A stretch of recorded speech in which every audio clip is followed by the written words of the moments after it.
Let it ride out, man.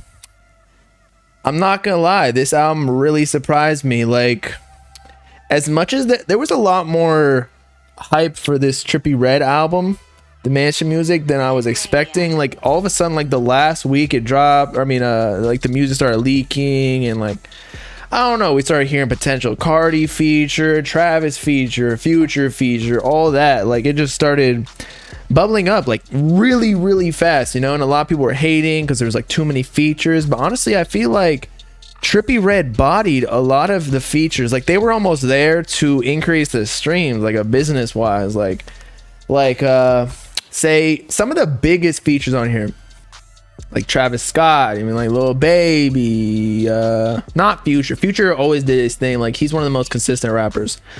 Juice WRLD did his thing as well, but like Trippie never really got bodied on his own track, which is, I feel like, how you should do albums. Like, a lot of times, like, say I'm not even gonna name rappers. I'm not even trying to be a hater today. I'm feeling good. We lit. Got some lick in me. Got some gar in me.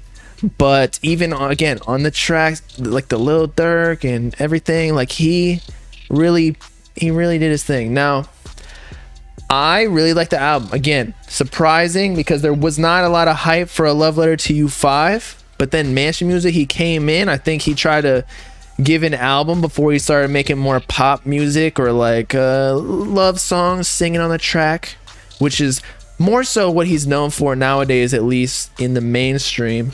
He wanted to do not necessarily an underground album, but like some music that like the actual hip-hop fans will like, instead of, again, like more mainstream love tracks, Love Letter to You 5. And that's why he dropped this before. All speculation, haven't talked to him about that, but you get the point. Favorite tracks I'd say are Psycho, Going Dumb, Going Crazy, the Juice WRLD track, Nightcrawler. Even Trippie did his thing on that song. The Juice WRLD, it's always nice to hear him. He's the GOAT. RIP. He had some Detroit tracks on here. He had a lot of Glow. He had a lot of interesting features like Chief Keef and Lil B, who sounded kind of goofy, but you know, he started all this. Colors is one of my favorite tracks too. I heard this in the studio and I was like, I kept trying to tell him like that's the one. It's kind of like a pop track. Not really pop, but like it's like slower. Like girls would like this song. Whereas the Rage or the Glow tracks, like really they're not gonna listen to because they're not into the, it's just not aggressive. Like they got estrogen. Okay? They got periods. When they're crying on the toilet, bleeding out of their asshole, they're not trying to listen to that. Rob 49 really surprised me. Let's see. Fiji Macintosh, solid feature. The Summers track, not that I'm disappointed, but it was a little bit slower and it just, I don't know. It's like, I'm not really gonna go back to that track. The Lucky song killed it. That was more Rage. What else? Travis Scott, he bodied Travis Scott on his own track, so good on him. He got like the Travis Scott fans to listen because people, they're waiting for Utopia. Free Rio, he was on some like Detroit beat. Lil Baby was absolute garbage on Fully Loaded. Like, again, I'm telling you, he's probably zooted off some perk 75s and doesn't even remember. He's like Cardi on Mr. Rage. He probably woke up on a Sunday morning after getting paid like 100 racks or something to do the feature, even though apparently, Trippie don't pay for features or whatever he says. And yeah, he just woke up, drank some coffee real quick. I don't know if Lil Baby's a coffee drinker. Maybe he's a tea drinker with 21 Savage with extra, I don't know, tea bag, pause. But he don't even remember recording that. But I'd say it's a solid album, man. Again, I think there's always going to be Trippie haters per usual. I don't know why. Trippie's just always hated because people say he's biting Cardi. I didn't hear him bite Cardi at all on this track.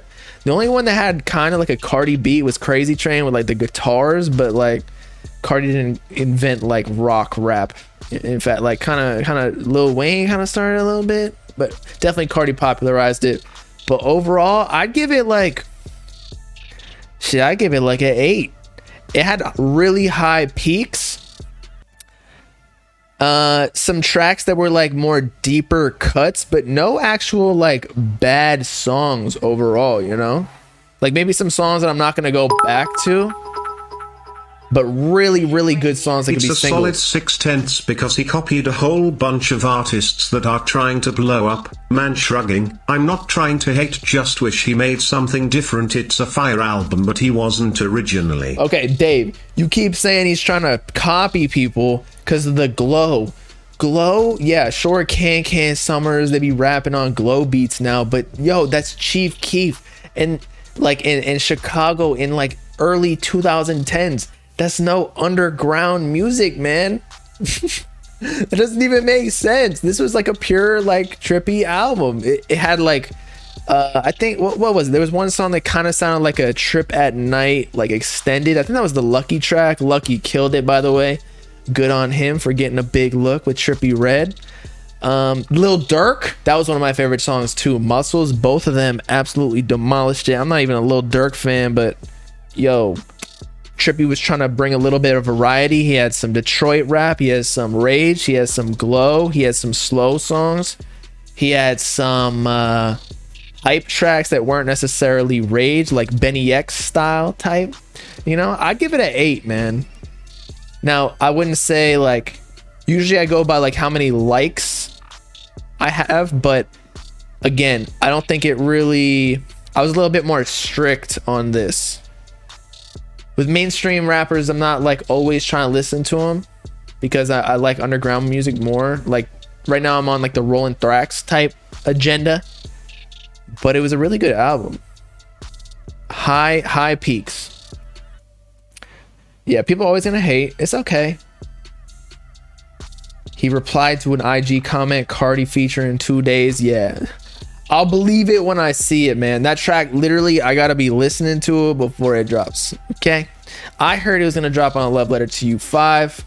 We'll see though. But Cardi got to drop first too. I feel like Cardi not feature on anything until he drops, because he wants all of the hype for. Because like if he drops a feature, yeah, like it'll like fans will go to it, they'll flock to it. But I don't know. Like if he drops his first song back under his own name, like that's a huge bag for him, whereas like he's sharing the bag if he gives a feature to Trippie, unless he takes the whole percentage, which I doubt he will. But yeah, overall solid project. Is there anything else? Oh, there were like futuristic beats on there. Of course, those are my favorite just because that's my style. Like the more, you know, not rage, but like electronic type beats. That's just my lane. I don't know why. Maybe it's because I'm in Miami listening to techno and whatnot, popping mollies and whatnot. A lot of big features, but again, I think Trippie killed all of the features. Like he bodied all the features, or was equal to them. He just used them for the money. Why not though? That's basically a lick in the music industry. Get like, this is gonna sell really well because it has all the big hitters like Baby, Future, Juice WRLD, Travis Scott, Nardo Wick, even. Who else? He gave some looks to like Ski Mask, Fiji, Summers. Like he got all the boys on it. I'm surprised he didn't get K Suave though, unfortunately. That would have been cool. Trippie replied to a comment saying the Kodak song is uploading in 2 days, not Cardi. Well, the Kodak song is on the album, so I don't know. Maybe they're talking about like Apple Music, but this was a great song. Great outro. Really just chilled me out before we started talking about the review. If this don't sell 100K, it's a flop. No, I don't know if it's gonna even sell 100K because this is like a new concept. It's not like a proven series like a Love Letter to You 5 where the label's gonna push it super hard. This was super organic too. They definitely promoted like the Lil Durk and Lil Baby and Future and Travis Scott features, but other than that, like this is all Trippie just putting together something for the fans that are looking for true rap, a variety of everything. There's a little bit of music for everybody, for all types of subgenres. Whereas again, the Love Letter to You 5 is gonna come in with, I heard even like some big people were on it. But yeah, 8 out of 10, man. I stand on that shit. Crazy.